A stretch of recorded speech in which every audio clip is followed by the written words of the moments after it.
네, 그 풍천소축 보겠습니다. 풍천소축.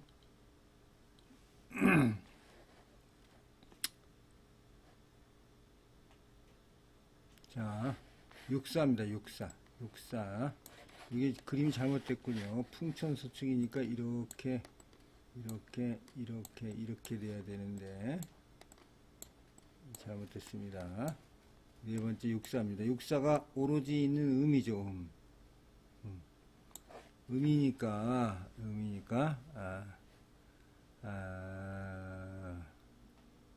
요거 해석이 되게 중요하겠죠. 그 유부 믿음을 가지고 어떤 피가 믿음을 가지고 피에서 나와서 두려움이 나온다. 피가 제거되고 두려움이 나오니 네, 무고하다 이런 얘기가 되겠습니다. 여기서 뭐 유부 또 믿음을 갖는다는 게 중요한 거죠. 자, 믿음을 가지고 있어 피가 제거되고 두려움 척이죠. 두려움에서 벗어나니 허물이 없다. 이런 유부 혈거 척혈 무구입니다.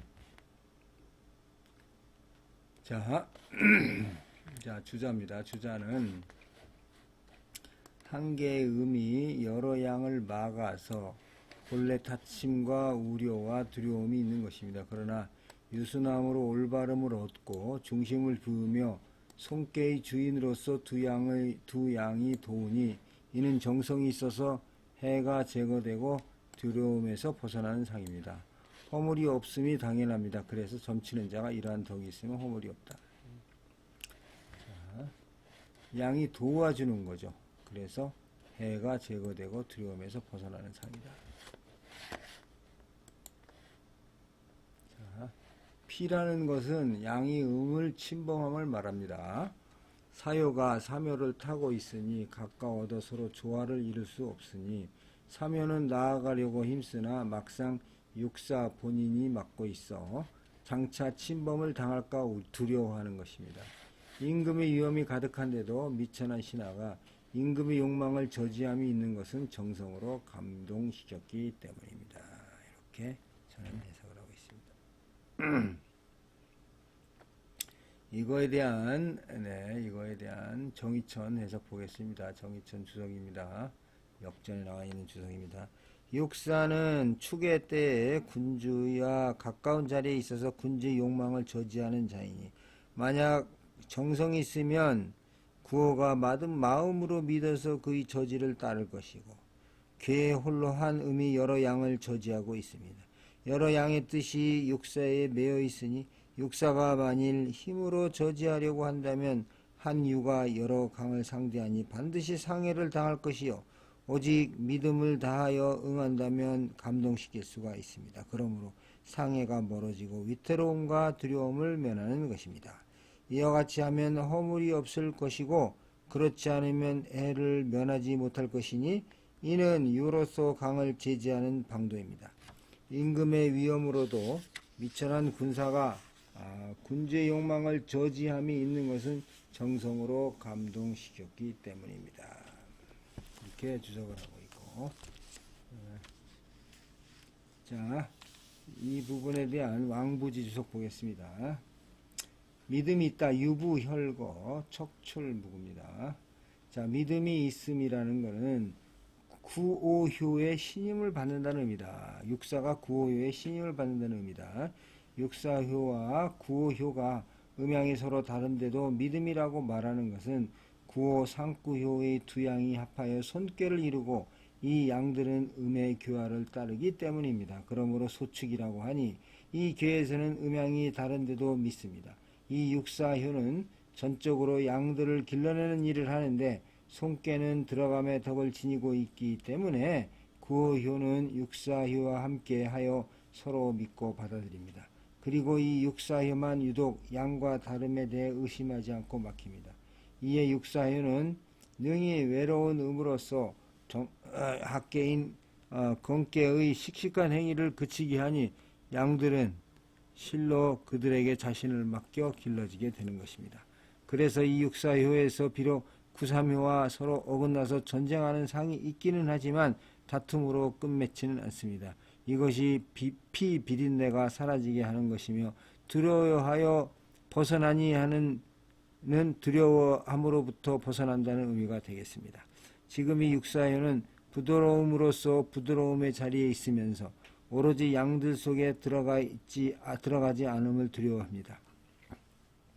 그래서 위로 굳셈으로써 득중한 구호효의 덕을 받들고 다툼을 두려워하여 은근함과 삼감으로써 벗어납니다.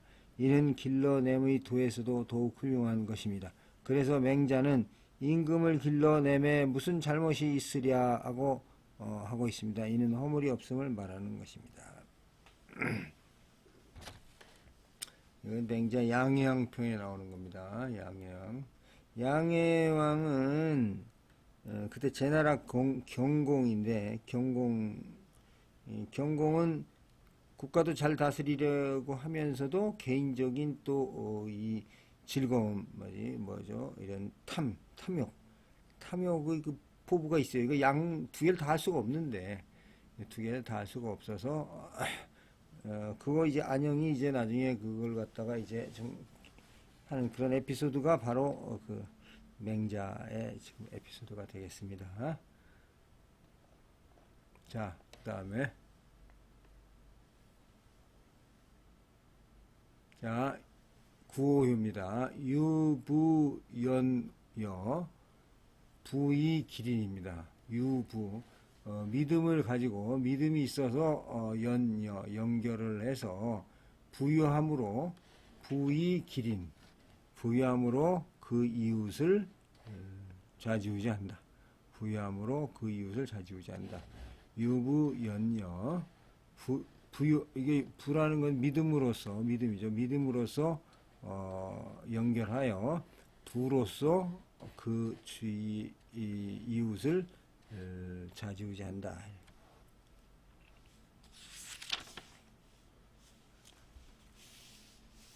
그러니까 부로써 그 이웃을 좌지우지한다는 것은 이웃을 부하게 만들어준다는 거죠. 그 부와 함께하고 믿음을 가지고 함께해서 부로서 함께 그 주위 사람이 잘 된다 그런 뜻이 되겠습니다. 그래서 그거 자체는 상당히 그 좋은 뜻이 되겠습니다.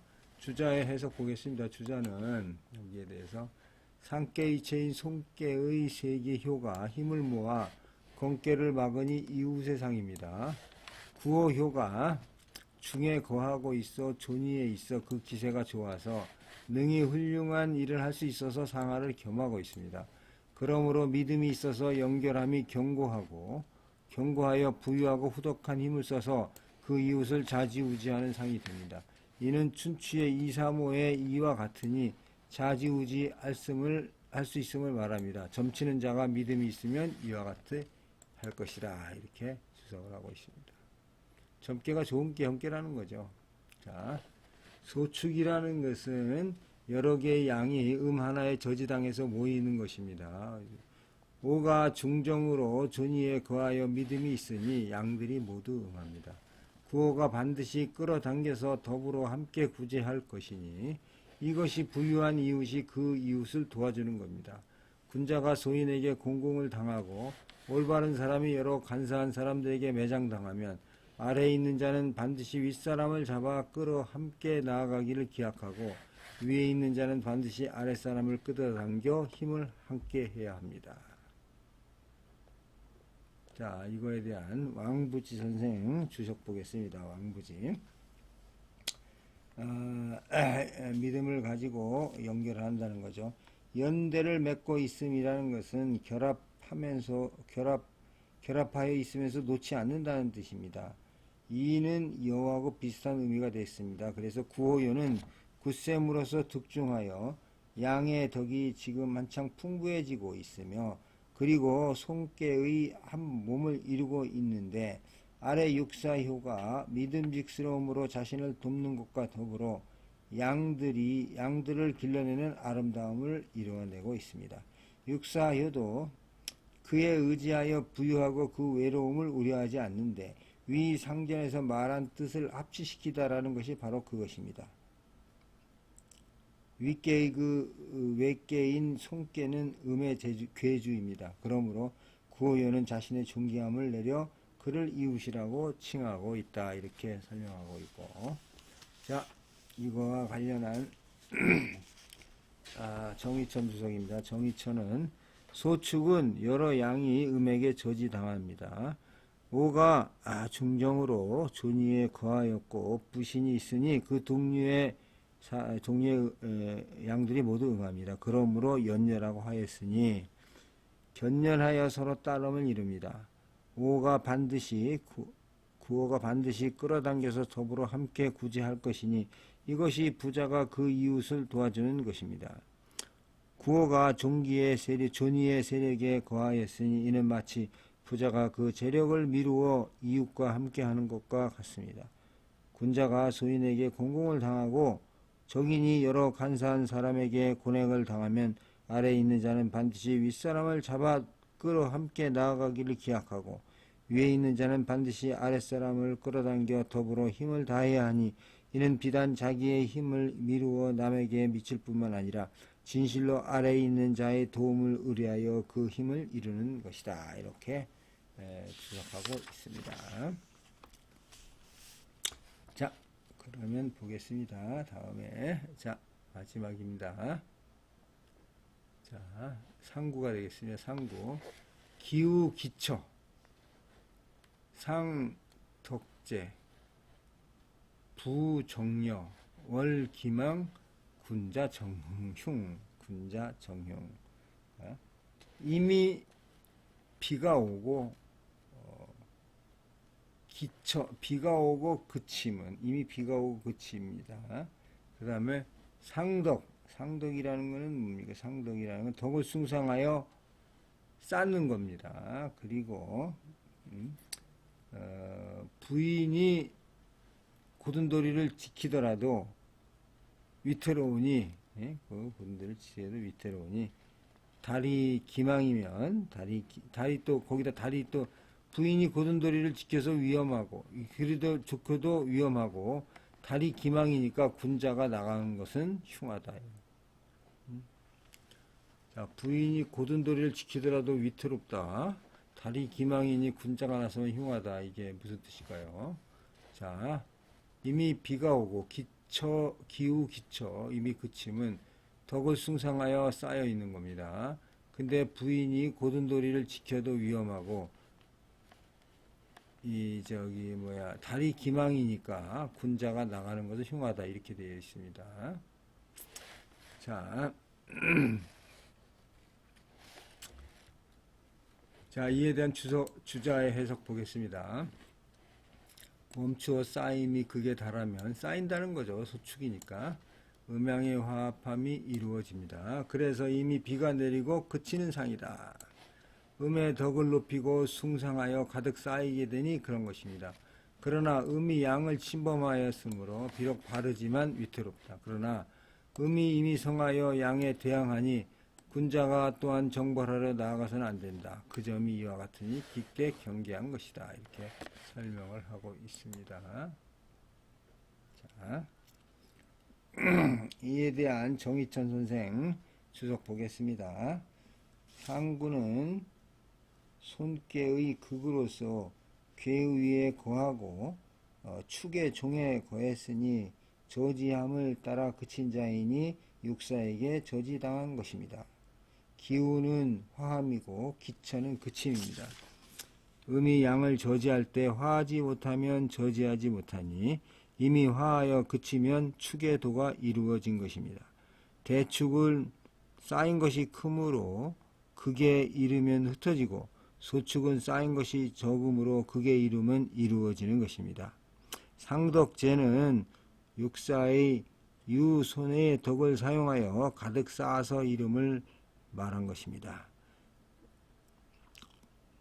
음유가 강덕을 저지하면 하루아침이나 하루저녁에 이룰 수 있는 일이 아니고 쌓이고 여러 번 함으로써 이룰 수 있는 것이니 경계하지 않아서야 되겠습니까? 죄는 쌓여 가득함이니 시경에 그 소리가 길에 가득하다라고 하였습니다. 부정여 부인이 고진도리를 지키더라도 위험하다는 것은 부는 음을 잃으니 음으로서 양을 저지하고 유로서 강을 제지하면 부인이 만약 정고하게 이것을 지키면 위태로운 도라는 것입니다. 부인이 남편을 제지하고 신하가 군주를 제지하고서 편안한 경우가 어디 있겠습니까? 그 다음에 달이 보름이 되면 해와 동등해지는 거죠. 기망이니까 기망이 보름입니다. 기망은 그 성함이 장차 대등해짐을 말한 것입니다. 음이 이미 양을 저지하였는데 기망이라고 말한 것은 어째서입니까? 이는 유순함으로써 그 뜻을 저지한 것이고 힘이 능히 억제한 것이 아니기 때문입니다.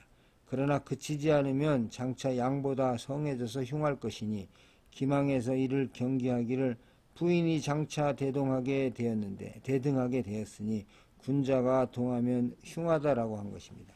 군자는 양에 이르고 정은 동함입니다. 기망은 장차 가득해질 때입니다. 만약 이미 보름이 되었다면 양이 이미 사라졌을 것이니 오히려 무엇을 경계하겠습니까? 이렇게 주석을 하고 있고, 마지막으로 왕부지 주석 보겠습니다. 왕부지 선생. 왕부지 선생은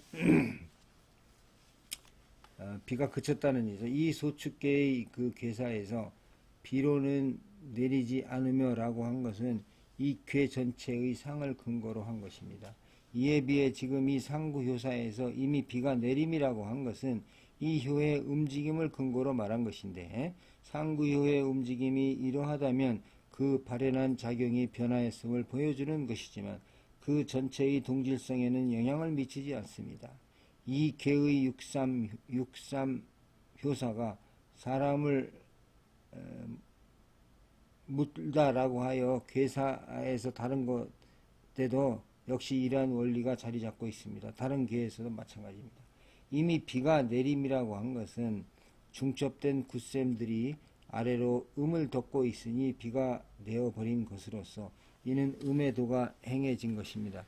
이미 처리함이라 한 것은 손께의 도가 이루어져서 양들은 그치지 않을 수 없다는 그런 의미가 되겠습니다. 숭상함이란 물들이 존승함이며 여기에 온 마음을 기울인다는 의미가 들어있습니다. 실려있음이란 배나 수레가 싣고 있는 실질을 의미하는데 주 중첩된 굳셈들 구호하고 상구가 누적하여 육사효를 도의 아래로 배양함을 베풀게 하니 이들에게 덕이 있어서 믿을 수가 없습니다. 그래서 이 상구효의 입장에서는 다시 다툼이 두려워 벗어나지 않아도 되고 자신의 뜻함은 행해지며 백성들의 바람은 충족이 됩니다.